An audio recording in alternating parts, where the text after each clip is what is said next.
That uniform is just theatrical costume, sir. Economy class is more appropriate for your budget. That's what the airline manager told Sergeant Hartford as he denied the Royal Guard his first-class seat. But one phone call from the humiliated serviceman would soon ground every plane in Terminal 5. So who did he dial to? Before we answer that, press the subscribe button and drop a comment below telling us where in the world you're watching from. Now, without further ado, let's get into it. The polished black boots of Sergeant Thomas Hartford moved with practiced precision across the gleaming floor of Heathrow International Airport's main terminal. His scarlet tunic and navy trousers stood in stark contrast to the casual attire of travelers rushing past, his bare skin cap adding nearly a foot to his already impressive height. Every eye in the vicinity turned to watch as he passed, the unmistakable uniform of the Queen's Royal Guard commanding attention without a single word. Hartford maintained perfect posture, his white-gloved hands carrying a single leather travel bag. His face remained impassive, despite the stares and occasional whispers that followed him. 15 years of standing guard at Buckingham Palace had taught him to ignore distractions, whether they were tourists waving cameras in his face or businessmen casting sidelong glances at what they clearly considered a theatrical costume, rather than one of the nation's most prestigious uniforms. He was traveling to Edinburgh on official duty, a ceremonial guard exchange between royal residences that happened quarterly. Normally such travel would be coordinated through military transport, but an urgent schedule change had necessitated booking a commercial flight. His commanding officer had arranged first-class accommodation due to the last-minute nature of the trip and the importance of his arrival in proper condition. Hartford approached the first check-in counter, standing patiently in line behind a businessman engrossed in his phone. When his turn came, he stepped forward with the same disciplined movement that characterized his every action. "Good morning," he said, his voice carrying the quiet authority developed through years of command. "Sergeant Thomas Hartford, Queen's Guard.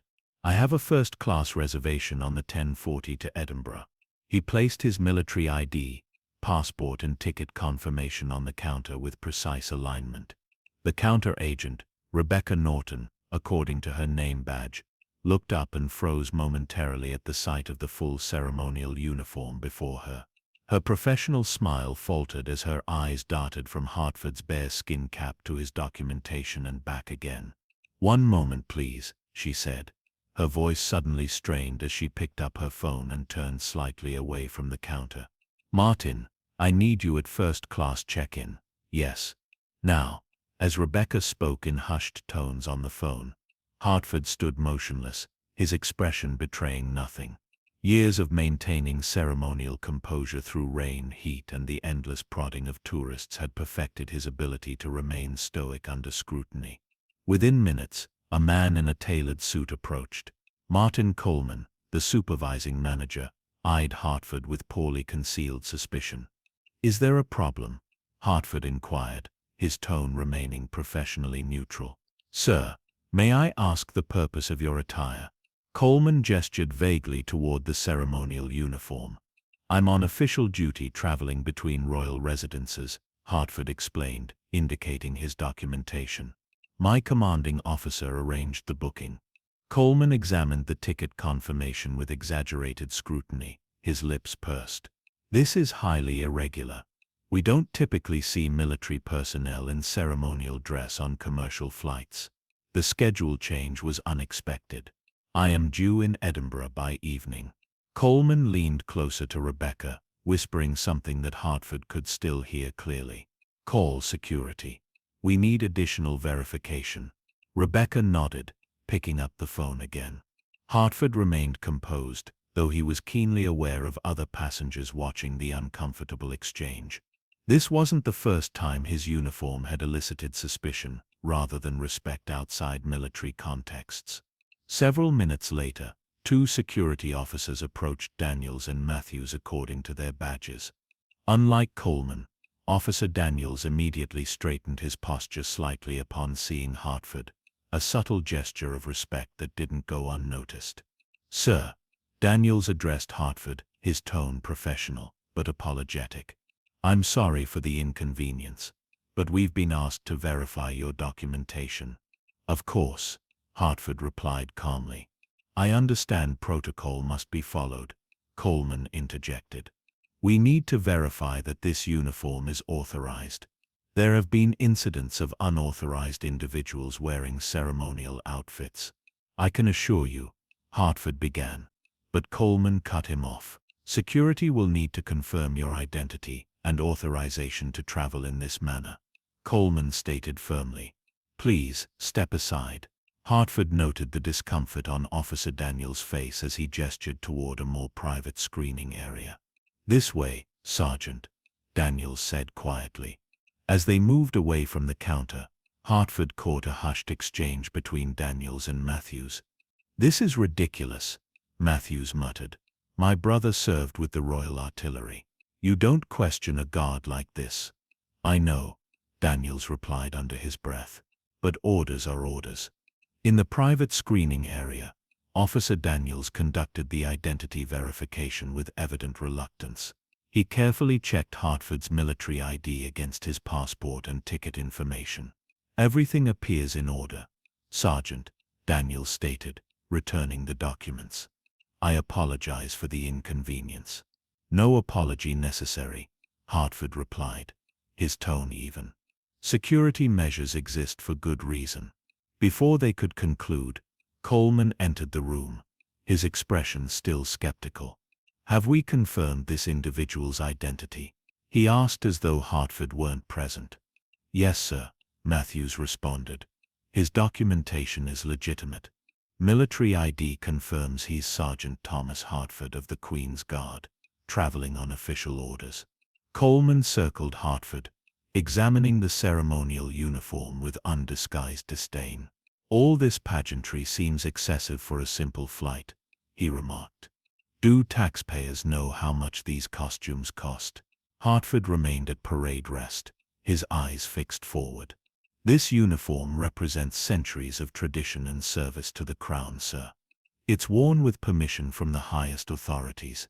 Well, it's causing a disruption in my terminal, Coleman replied dismissively.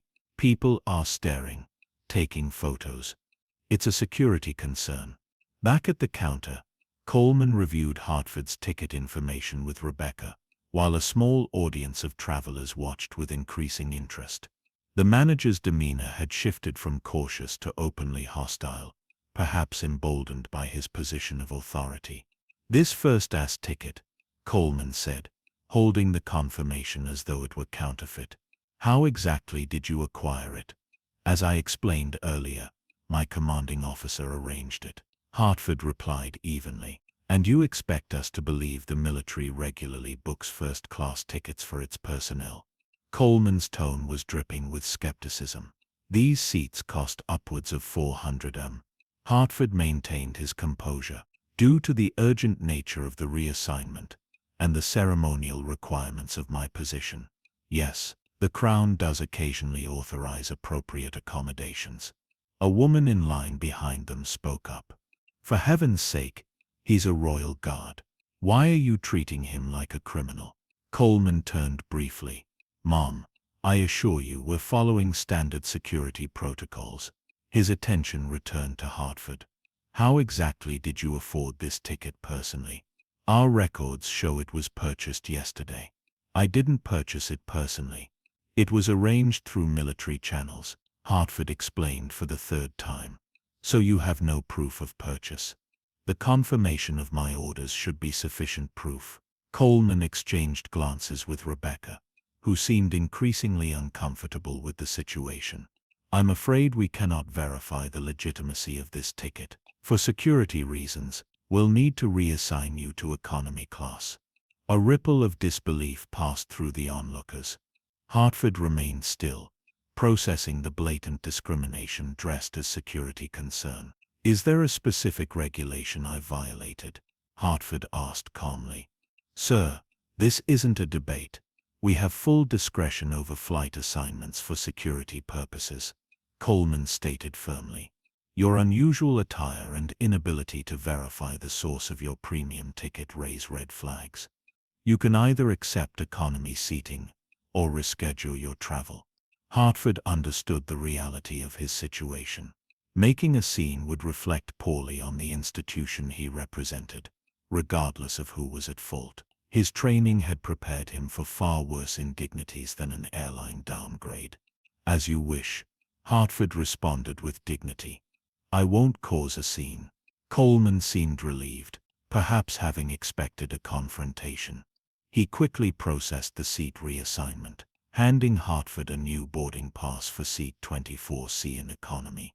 As Hartford turned to leave, Officer Daniels approached, having witnessed the entire exchange. Sergeant, I want to apologize, he said quietly. This isn't right. Thank you, officer, Hartford replied. But some battles aren't worth fighting. Boarding the aircraft proved to be its own challenge. Hartford had to remove his bearskin cap to fit through the door, carefully tucking it under his arm. The narrow aisle barely accommodated his broad shoulders in the ceremonial tunic. Flight attendants stared in surprise as he made his way toward the back of the plane.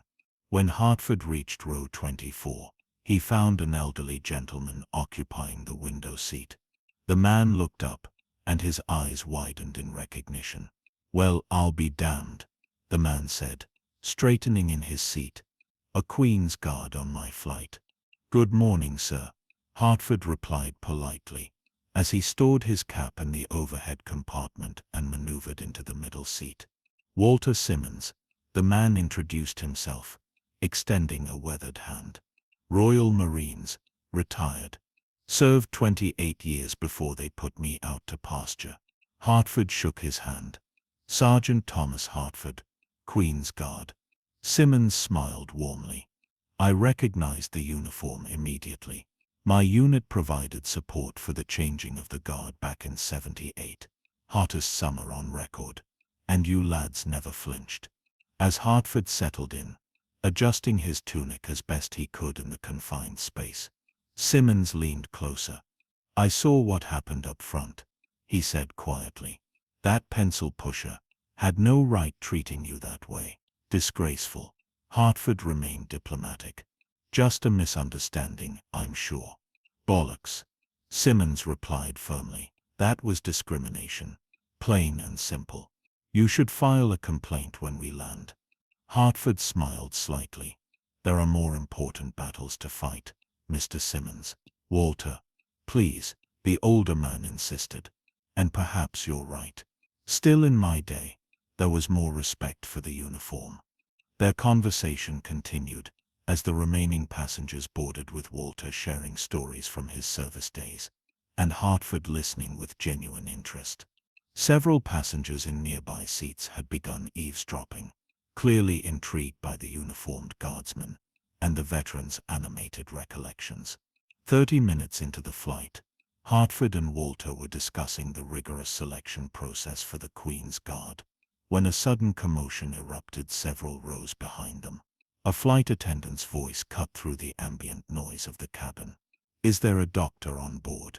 We need medical assistance immediately. Hartford turned to see a flight attendant, leaning over a passenger who appeared to have collapsed in the aisle. Without hesitation, he unbuckled his seatbelt and stood. Excuse me, he said to Walter, who quickly moved his legs to allow Hartford to pass.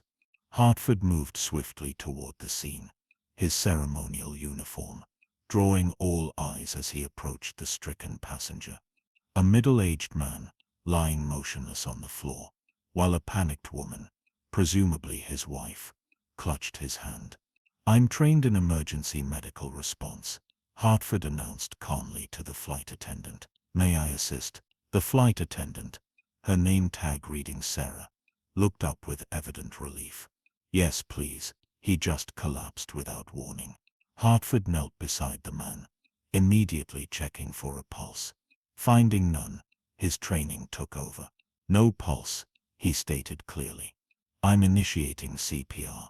Please notify the captain that we have a passenger in cardiac arrest. With practiced precision, Hartford repositioned the man flat on his back and began chest compressions. The ceremonial tunic restricted his movement somewhat, but he worked through the limitation, counting rhythm under his breath. 1, 2, 3, 4, 2, 3, 4.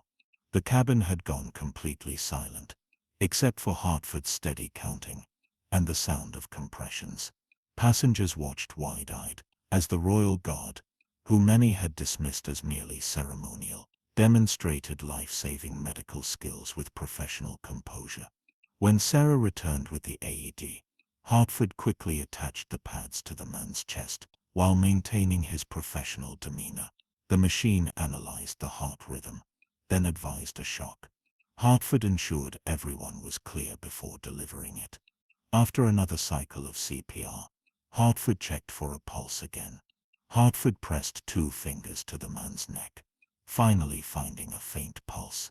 "We've got him," he said, keeping the AED detached as the captain announced an emergency landing at Newcastle. Hartford stayed by the passenger, Richard Bennett, watching his breathing and pulse, until the plane touched down and paramedics rushed aboard. "Suspected cardiac arrest," Hartford reported. "Lost pulse 20 minutes earlier. Immediate CPR, 1 AED shock. Pulse restored but weak." The lead paramedic nodded. "Textbook work. A few more minutes." And she didn't finish. Bennett's wife gripped Hartford's hand, whispering, "How can we ever repay you?" "No repayment necessary, ma'am," he replied. "I'm glad I could help." Later, in the terminal, Hartford phoned his commanding officer. "Sir," Sergeant Hartford reporting, "we diverted to Newcastle due to a medical emergency." "Were you involved?" Commander Blackwood asked. When Hartford admitted he had performed CPR, Blackwood's tone softened. "Well done, Sergeant. Though I am curious why the captain reports my Royal Guard hero is sitting in economy when I approved business class." Hartford explained how Heathrow staff had questioned his first-class ticket, doubted his uniform, and downgraded him. "You accepted this treatment?" Blackwood asked, voice turning cold. "I judged it better not to make a scene, sir. The uniform represents something larger than me." 2 days later, Heathrow's terminal manager Martin Coleman was summoned by British Airways leadership, Civil Aviation Authority officials, and Commander Blackwood. Security footage and past complaints showed repeated discrimination against military personnel. Terminal operations were suspended, Coleman was removed, and staff sent for retraining. In Edinburgh, Director William Chambers apologized to Hartford and invited him to help design protocols for military passengers. Bennett recovered and asked to meet him. Hartford said, "Sometimes we're exactly where we need to be, even when it isn't where we planned."